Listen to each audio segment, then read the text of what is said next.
kembali dengan saya, Isna Hartati dari Prodi Pendidikan Bahasa Indonesia, Fakultas Keguruan dan Ilmu Pendidikan Universitas Bengkulu. Baiklah, kali ini kita akan membahas mengenai konsep manajemen pendidikan tinggi. Dalam materi ini, kita akan bahas satu persatu, yakni konsep dasar pendidikan tinggi dan perguruan tinggi, manajemen perguruan tinggi, dimensi makna perguruan tinggi, serta perguruan tinggi dan tantangan globalisasi. Mari kita bahas satu persatu.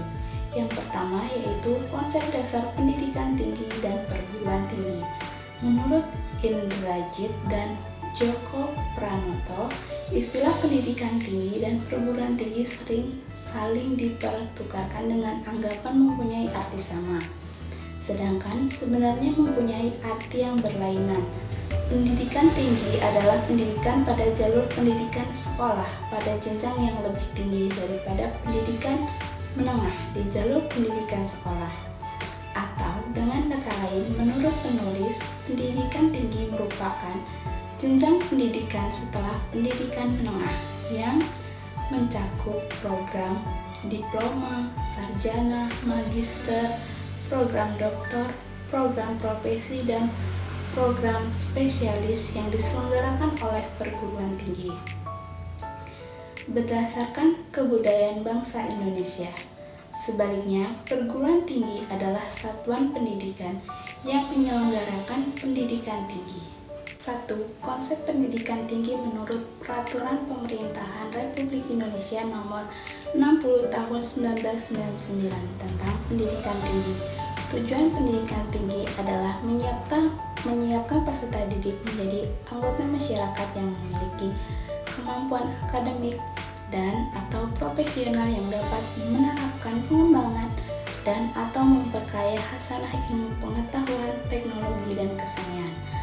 Selanjutnya, mengembangkan dan menyebarluaskan ilmu pengetahuan, teknologi, dan atau kesenian serta mengupayakan penggunaan untuk meningkatkan taraf kehidupan masyarakat dan memperkaya kebudayaan nasional.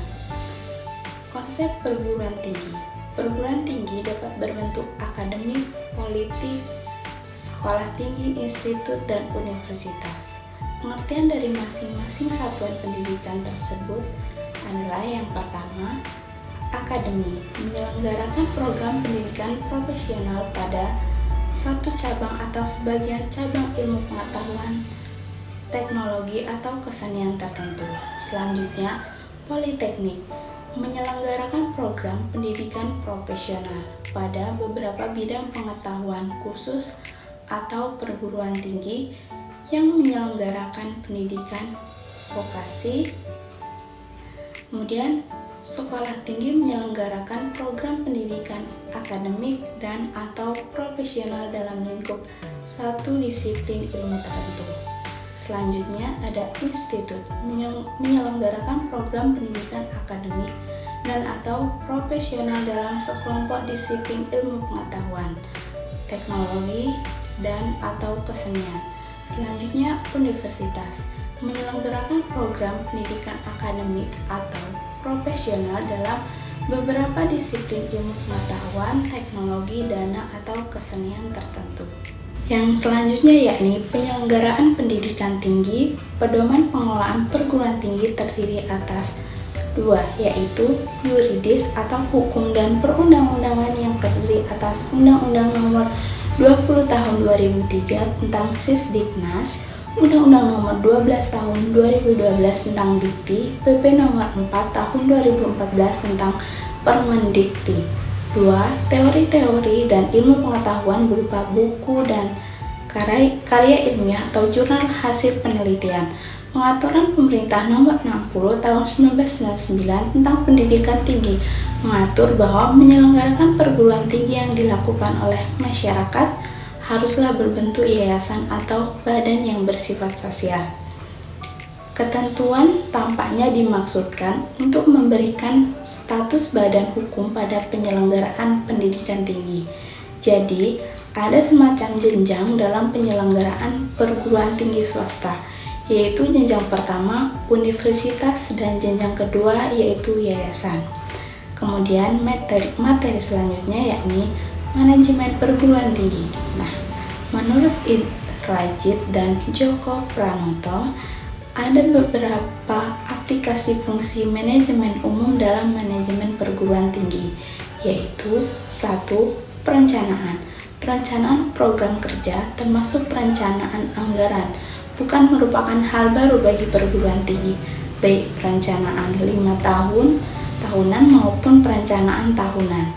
Namun, perencanaan perlu dilakukan untuk perencanaan strategis, yaitu perencanaan yang menentukan hidup, mati, dan berkembang tidaknya suatu universitas. Nah, yang kedua itu ada pengorganisasian. Fungsi perorganisasian termasuk fungsi pengisian staf yang sesuai untuk setiap tugas atau kedudukan. Pengisian staf atau karyawan perlu membedakan beberapa jenis karyawan yang bekerja di suatu universitas yang masing-masing mempunyai tugas khas dan karakteristik sendiri. Ketiga, penggerakan. Tugas penggerakan adalah tugas menggerakkan seluruh manusia yang bekerja dalam suatu perguruan tinggi agar masing-masing bekerja sesuai yang telah ditugaskan dengan semangat dan kemampuan maksimal. Ini merupakan tantangan yang sangat besar bagi fungsi manajemen karena menyangkut manusia yang mempunyai keyakinan, harapan, sifat, tingkah laku, emosi, kepuasan, pengembangan, dan akal budi serta menyangkut hubungan antar pribadi. Oleh karena itu, banyak yang mengatakan bahwa fungsi penggerakan adalah fungsi yang paling serta paling sulit dalam keseluruhan fungsi manajemen. Fungsi penggerakan berada pada semua tingkat, lokasi, dan bagian perguruan tinggi. Pengawasan adalah fungsi terakhir manajemen, namun bukan berarti yang paling kurang. Penting pengawasan adalah pengamatan dan pengukuran apakah pelaksanaan dan hasil kerja sudah sesuai dengan perencanaan atau tidak. Kalau tidak, apa kendalanya dan bagaimana menghilangkan kendala agar hasil kerja dapat sesuai. Baiklah, materi selanjutnya nih mengenai dimensi makna perguruan tinggi. Apa saja sih dimensi makna perguruan tinggi itu? Mari kita bahas. Yang pertama, dimensi etis. Universitas dikenal sebagai pusat kreativitas dan pusat penyebaran ilmu pengetahuan, bukan demi kreativitas sendiri, tetapi demi kesejahteraan umat manusia. Hakikat tugas dan panggilan universitas adalah pengabdian diri pada penelitian, pengajaran, dan pendidikan para mahasiswa yang dengan sukarela bergabung dengan para dosen dalam cinta yang sama akan pengetahuan. Universitas bergumul dalam pencarian akan kebenaran secara terus-menerus dan mengkomunikasikannya kepada kaum muda dan kepada siapapun yang belajar berpikir, sehingga dapat secara benar bertindak dan melayani umat manusia dengan lebih baik. Dalam konteks pencarian kebenaran secara utuh, universitas mempunyai kebebasan akademik. Kebebasan akademik berakar pada martabat manusia yang mempunyai kebebasan internal atau kebebasan dasar dalam pribadinya. Yang kedua, dimensi keilmuan. Dunia perguruan tinggi adalah dunia ilmu pengetahuan. Tujuan utama pendidikan tinggi adalah mengembangkan dan menyebarkan ilmu pengetahuan, teknologi, dan kebudayaan dan proses belajar mengajar, penelitian, dan pengabdian kepada masyarakat. Hanya di perguruan tinggi melalui pendidikan tinggi ilmu pengetahuan betul-betul dikembangkan dan bukan di pendidikan yang lebih rendah atau di tempat lain. Oleh karena itu, para dosen harus selalu berusaha meningkatkan kompetensi di bidang ilmu pengetahuan dan penelitian yang dikuasainya. Demikian pula, para siswa dirangsang untuk berpikir secara kritis, sistematis, dan taat asas serta mampu belajar seumur hidup. Ketiga, dimensi pendidikan. Dalam proses pembelajaran, mahasiswa diusahakan menjadi orang yang mau belajar terus-menerus, proses pembelajaran umumnya bersifat formal. Sebaliknya, pendidikan adalah proses penyiapan manusia muda menjadi manusia dewasa, yaitu manusia yang mandiri, bertanggung jawab dalam proses pendidikan, termasuk pendidikan tinggi.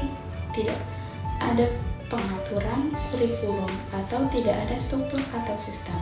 Yang ada adalah penjenjangan, pengaturan, perencanaan, struktur, dan sistem mengenai pembelajaran. Pendidikan dapat diberikan baik dalam kurikulum intra, kurikulum ekstra, maupun kurikulum tersembunyi. Selanjutnya, dimensi sosial.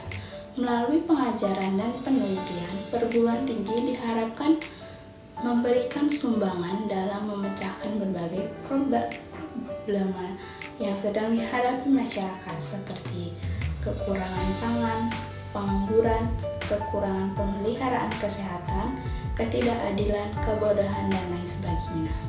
Selanjutnya, dimensi korporasi. Perguruan tinggi memberikan jasa kepada masyarakat berupa pendidikan tinggi dalam bentuk proses belajar mengajar dan penelitian. Yang diajarkan dan diteliti adalah ilmu pengetahuan. Perguruan tinggi memiliki pelanggan, yaitu para mahasiswa dan masyarakat pengumuman lulusannya. Perguruan tinggi menghadapi persaingan, yaitu antara perguruan tinggi lain baik dari dalam maupun luar negeri. Apabila pelanggan atau mahasiswa perguruan tinggi terlalu sedikit, perguruan tinggi tidak dapat membiayai dirinya sendiri, sehingga mengalami defisit, dan kalau terus-menerus demikian, kelangsungan hidupnya akan terancam. Perguruan tinggi memiliki dan mengelola berbagai sumber daya seperti manusia, barang-barang, peralatan, keuangan, dan metode. Perguruan tinggi perlu memperkenalkan produknya pada masyarakat agar dikenal dan dibeli.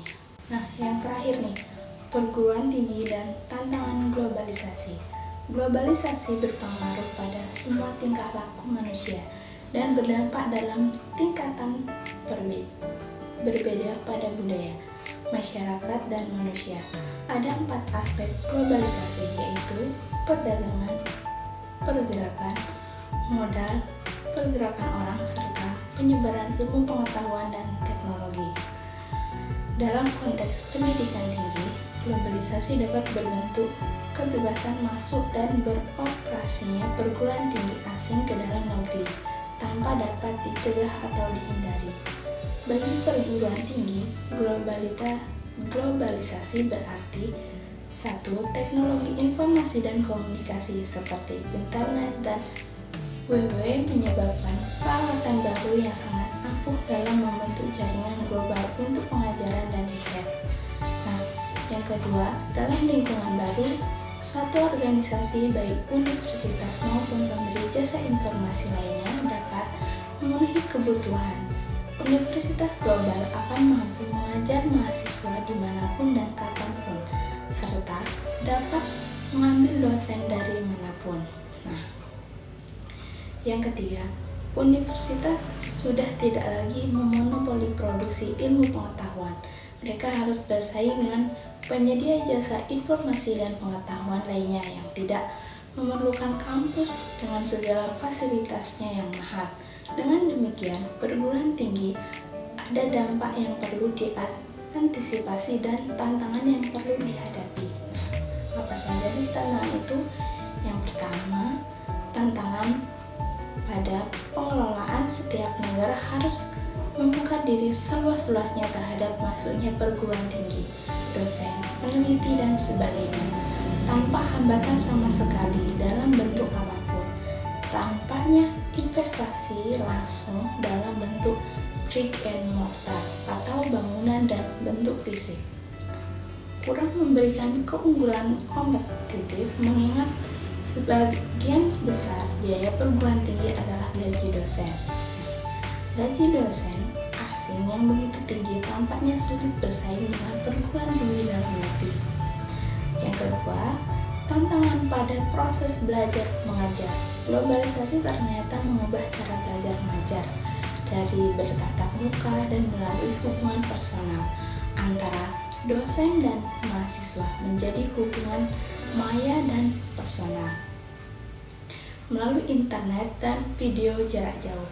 Nah, menurut Drucker, 30 tahun dari sekarang kampus universitas besaran akan menjadi barang peninggalan. Universitas tidak mampu bertahan hidup dalam bentuknya seperti sekarang. Alasannya adalah pergeseran pada pendidikan yang berlangsung secara terus-menerus dari orang-orang yang sudah dewasa yang sudah sangat terdidik dan menjadi pusat serta sektor pertumbuhan pendidikan.